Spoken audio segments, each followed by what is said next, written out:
একবার এক বক্তা তার স্টেজ পারফরমেন্স শেষে বা বক্তৃতা শেষে তার গ্যালারিতে থাকা দর্শকদের একটা প্রস্তাব দিলেন।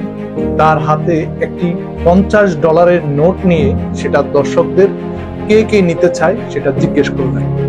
তো দর্শক সারির মোটামুটি সবাই উত্তর দিলেন, এই নোট আমার চাই। তারপর তিনি যেটা করলেন, এই নোটটিকে তিনি হাতে নিয়ে কুঁচকাতে শুরু করলেন এবং এই নোটটিকে একদম ভাঁজ করে আবার পুনরায় দর্শকদের আবার জিজ্ঞেস করলেন, এই নোটটি কে নিতে চান। দর্শকদের মধ্যে সবাই মোটামুটি বললেন, এই নোট আমি চাই।